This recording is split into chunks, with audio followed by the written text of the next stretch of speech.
안녕하세요. SSAIoT 이미르 팀장입니다. 3주차 시스템 설계에 이어 오늘은 하드웨어 설계에 꽂힌 회로 설계에 대하여 왜 회로는 설계가 아닌 결과물인가 라는 주제로 알아보겠습니다.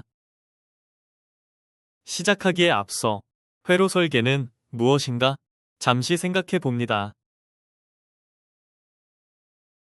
우리 개발 엔지니어가 감각적으로 느끼는 바와 같이 회로 설계는 요구 분석과 시스템 설계 단계에서 정해된 추상적인 개념을 현실에서 구현 가능한 구조로 전환하는 매우 중요한 단계입니다. 이 단계에서의 선택은 이후 개발 일정, 인력 투입, 비용 구조를 사실상 결정하게 됩니다. 따라서 회로 설계 과정에서 잘못된 판단이나 선택 오류가 발생할 경우 개발 납기 지연, 인력 재투입, 비용 증가와 같은 치명적인 문제로 직결될 수 있습니다. 이 동영상은 AI를 적용한 제품을 개발하는 과정에서 발생하는 기술적 판단 리스크를 구조적으로 정리해 불필요한 재작업과 비용 손실을 줄이기 위한 판단 기준을 다룹니다. 그렇다면 질문해 보아야 합니다. 회로 설계에서의 선택 실수를 최소화하기 위한 방법은 무엇일까요? 본론으로 직행합니다. 회로 설계란 단순히 선과 선, 전류를 연결하는 작업이 아닙니다. 바로 전류의 흐름을 통제하는 작업입니다. 전압은 어디서 만들어지고 전류는 언제 흘러야 하며 신호는 어느 지점에서 의미를 가지는가를 회로는 이 모든 흐름을 고정시키는 도구입니다. 그래서 회로는 설계의 시작이 아니라 모든 판단의 결과물인 것입니다. 그럼 회로 설계에 반드시 있어야 할 자료들에 대하여 알아보겠습니다. 반드시 있어야 할 자료는 총 6개 자료입니다. 그 첫 번째는 요구 정의 자료입니다. 요구 정의 자료는 우리가 2주차 요구 회정에 정말 필요한가에서 논의하였습니다. 그때 논의된 결과를 문서화한 것으로 문서의 필수 내용 구성은 1. 목적과 배경 2. 사용자와 시나리오 3. 기능 요구사항 4. 성능 요구사항 5. 환경 조건 6. 운영과 유지 조건 7. 제약 조건이 기재되어 있어야 합니다. 구성 내용 중 환경 조건은 반드시 있어야만 합니다. 두 번째는 시스템 블록 다이어그램입니다. 시스템 블록 다이어그램의 목적은 회로를 그리기 전에 판단을 고정하는 것입니다. 제가 권장하는 블록 다이어그램은 기능, 데이터 흐름, 전원, 타이밍이 같이 명시되어 있는 통합 시스템 블록 다이어그램입니다. 블록 다이어그램의 기본 블록은 파워, 센서, 프로세스, 통신, 작동기 등 최소 6가지 블록으로 구성됩니다. 세 번째는 타이밍 구조 자료로 전체 시스템의 타이밍에 대해 규정한 것입니다. 타이밍 구조를 작성하지 않고 회로 설계를 진행하는 경우를 실제 필드에서 꽤나 많이 목격합니다. 저 또한 가끔 놓치는 경우가 있습니다. 개발을 진행하면 할수록 타이밍 구조의 중요도는 더욱 올라갑니다. 결국 작성하게 되며 작성하여야 합니다. 타이밍 구조 자료의 항목은 1. 기준 주기인 마스터 클락, 컨트롤 루프 2. 각 블록의 예상 처리 시간 3. 워스트 케이스 기준 타이밍 4. 인터럽트, DMA, 통신 지연 등을 가정하여 작성합니다. 네 번째는 전원 구조 자료입니다. 전원 구조 자료는 다음 회로의 기본 구조에서 자세히 설명하겠습니다.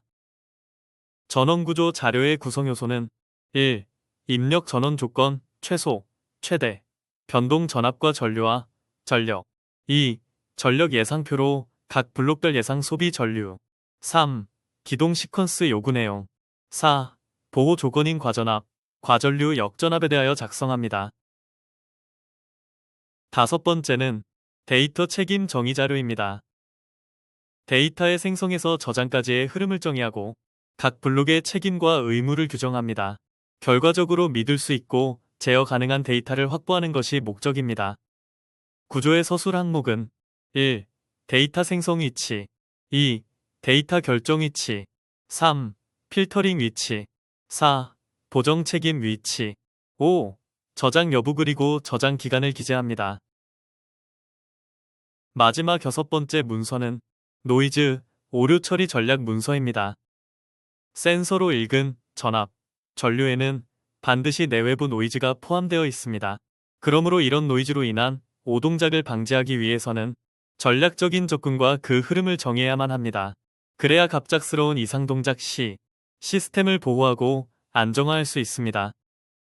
노이즈, 오류 처리 전략의 항목은 노이즈 발생 예상 지점, 하드웨어 소프트웨어 대응 구분, 오류 감지 방법, 오류 발생 시 시스템 동작 정의를 작성합니다. 다음은 회로를 이루는 기본 구성 요소의 정의와 선정 기준에 대하여 논의하여 보겠습니다. 회로를 이루는 구성 요소와 정의는 전원은 시스템이 허용하는 전압, 전류, 시간 조건을 보장하는 인프라이고, 센서는 물리적 변화를 전기적 신호로 변환하는 인터페이스이며, 프로세서는 시스템의 판단, 시간, 상태를 책임지는 중심자이며, 통신은 시스템 내외부와의 신뢰를 합의하는 계층입니다. 그중 전원 선정 기준은 이 시스템은 언제, 얼마나 오랫동안 안정적으로 동작하여야 하는가라는 질문에 답을 작성하며 선정되어야 합니다. 선정 기준 항목은 부하 프로파일인 전류, 그리고 전압 허용 범위, 노이즈 민감도, 전원 상태 전이, 페일세이프를 기준으로 선정합니다. 다음 센서 선정 기준은 이 시스템이 판단해야 할 물리적 사실은 무엇인가라는 질문에 답을 하며 선정합니다. 선정 기준 항목은 측정 대상과 범위, 시간 특성, 신뢰성, 출력 특성, 보정 책임을 기준으로 센서를 선정합니다. MCU, 즉 프로세서의 선정은 이 시스템의 판단은 얼마나 자주, 얼마나 확실해야 하는가라는 질문에 답을 하며 선정합니다. 선정 기준 항목은 시간 책임, 연산 여유, 주변 장치 정합성, 전력 모드, 확장성을 기준으로 선정합니다. 마지막으로 통신 선정은 이 데이터는 얼마나 늦어도 되는가, 이뤄도 되는가라는 질문에 답을 하며 선정합니다. 선정 기준은 지연 허용도, 신뢰성 요구, 주기와 데이터량, 환경 조건, 시스템의 경계를 기준으로 선정합니다. 논의 마지막은 데이터 시트를 볼 때 우리가 쉽게 놓치는 것에 대하여 말씀드리겠습니다. 데이터 시트를 볼 때 아래 10가지의 실수를 범하지 않도록 주의 바랍니다. 절대 최대값을 동작 조건으로 착각, 티피칼 값을 맹신, 조건이 붙은 수치를 안 읽음, 그래프를 안 보고 표만 읽음, 스타트업 파워온 조건 무시, 타이밍 다이어그램을 참고 그림으로 취급, 인터페이스 전압 호환성 착각, 소비 전력을 평균값으로 계산, 데이터 시트를 단일 부품 문서로만 해석, 바운드와 엑스펙테이션을 구분하지 않는 실수입니다. 회로 설계에서 판단 실수는 실패의 시작이며 그 결과는 필드에서의 불안정, 회로 추가로 인한 보잡도 증가와 BOM 비용 증가로 인해 양산 불가가 되며 최종 시스템을 재설계해야 하는 상황에 처합니다. 회로 설계 체크리스트를 간단히 적어보았습니다. 우리가 개발 중인 시스템을 생각하며 한번 체크하여 보시기 바랍니다. 상세 체크리스트가 필요하시면 engineering@ssa.iot.com으로 메일 주시기 바랍니다.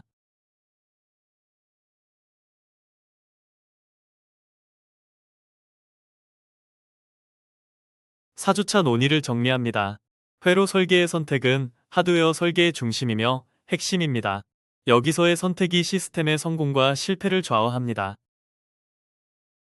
이 동영상은 우리가 AI를 적용한 제품을 개발하는 과정에서 발생하는 기술적 판단 리스크를 구조적으로 정리해 불필요한 재작업과 비용 손실을 줄이기 위해 SSAIoT가 제공하는 판단 기준을 담은 영상입니다.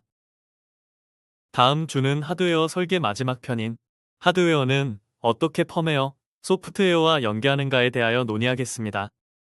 그럼 5주차 펌웨어 소프트웨어 연계 편인 왜 하드웨어는 펌웨어 없이 존재할 수 없는가 편에서 뵙겠습니다. 지금까지 SSAIoT 이미르 팀장이었습니다. 수고하셨습니다. 감사합니다.